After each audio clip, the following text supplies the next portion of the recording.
Bonjour à tous, bonjour à toutes. Une petite vidéo qui peut-être vous sera utile. Je vais vous faire partager mon expérience et en tirer quelques enseignements, quelques conclusions qui me paraissent intéressantes.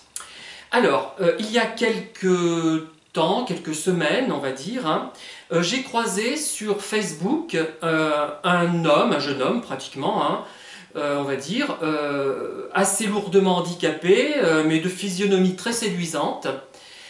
Très joli visage, franchement.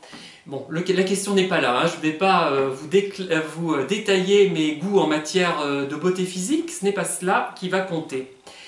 Et donc, c'est quelqu'un qui a réalisé un film sur son handicap, film que j'ai regardé, que je trouve intéressant, mais peut-être un peu court et qui n'explore pas suffisamment l'aspect peut-être affectif des personnes handicapées, et notamment handicapé moteur, voilà. Il voulait aussi que je l'aide à rédiger des mémoires, enfin un petit livre, quoi. Et j'ai dit, ben oui, il n'y a pas de problème, j'ai regardé le film. Je voulais également participer à la correction du manuscrit, mais pas question de l'écrire, évidemment. Alors, au bout d'un moment, ce qui s'est passé, enfin très vite, ça s'est pas mal passé, mais j'ai eu l'impression qu'il voulait précipiter un petit peu les choses. Il allait un peu trop vite, c'est-à-dire qu'il m'a parlé très rapidement de tout. Alors moi j'ai tendance à faire comme ça aussi parfois et à heurter les personnes. Et il est vrai que quand on est un peu isolé, on se jette littéralement sur les autres et ça peut les indisposer. Moi ça ne m'a pas indisposé, mais il y a une petite lumière qui s'est allumée quand même. Et je me suis dit, attention, il a l'air gentil cet homme-là, peut-être que ce n'est pas toujours le cas, on ne sait pas. Je pense qu'il l'est d'ailleurs, mais je me suis mis quand même à réfléchir. Ensuite, il m'a demandé de lui téléphoner, j'ai accepté, j'étais libre. Et une autre fois, il m'a redemandé de lui téléphoner, mais je l'étais occupé, je lui ai dit non. Voilà. Alors, cette histoire paraît banale, mais elle ne l'est pas tant que ça. Parce qu'elle montre ma profonde évolution par rapport aux autres. C'est-à-dire que il y a quelques années, il y a peut-être, non, il faut remonter peut-être au moins à plus de 5 ans, même plus peut-être, j'aurais immédiatement regardé le film. Là, j'ai attendu 2 jours avant de le regarder, j'avais autre chose à faire. Je l'ai regardé, donc ça prouve que ça m'intéressait, mais que ce n'était pas mon unique priorité. Du moins, enfin, ça ne faisait pas partie des priorités numéro 1. J'avais d'autres problématiques à traiter auparavant. Deuxième chose, quand il m'a redemandé de l'appeler au téléphone, il voulait m'appeler au téléphone, j'ai dit non. Pourquoi? Parce que je me dis, j'ai autre chose à faire, j'ai le cas de ma mère à traiter, c'est plus important pour moi, et j'ai le droit de dire non. Voilà, j'ai le droit de dire non, on verra plus tard. Pour le manuscrit, j'attends qu'il me l'envoie, mais il est clair que j'ai clairement posé mes limites. Je ne vais pas écrire tout à sa place, parce que ce ne serait déjà pas son livre, parce que je n'ai pas le temps de le faire, parce que je n'ai pas envie de le faire.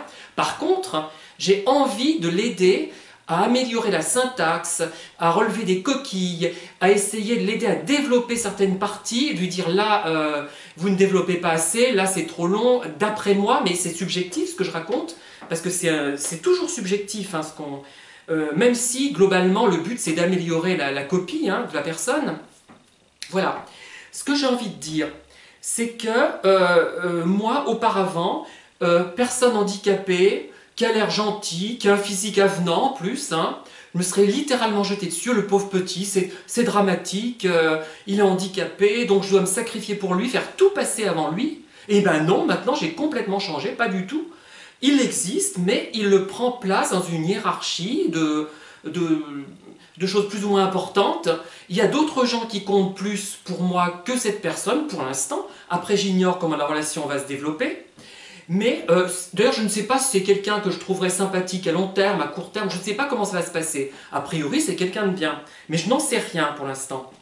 J'en suis à aucune certitude, donc je ne m'enthousiasme pas inconsidérément et je prends les choses posément. Et c'est ce que je vous incite à faire, c'est-à-dire ne vous sentez pas obligé, sous prétexte que la personne, par exemple, est âgée, handicapée, vous paraît malheureuse, souffreteuse, de vous dire « Oh mon Dieu, il faut que je réponde à sa demande, je suis là pour ça ». D'ailleurs, c'est la preuve d'un manque finalement d'humilité, moi je trouve d'une certaine manière. Hein. Vous n'êtes pas indispensable, pas autant que vous le croyez. Et peut-être que justement vous allez tomber sur une personne toxique, ce n'est certainement pas le cas ici, hein, le cas auquel je pense, et qui va en profiter. Il faut garder du recul tout le temps, hein. Même si on est enthousiaste, on garde du recul. On donne une certaine chose, on est prêt à faire, comme je vous l'ai expliqué, par exemple, moi corriger le livre mais pas l'écrire, pas question. On a des limites, on partage, mais dans la limite de ce que nous, on a envie de faire. Mais c'est déjà très bien, parce que d'autres ne le feront pas, c'est déjà un apport considérable.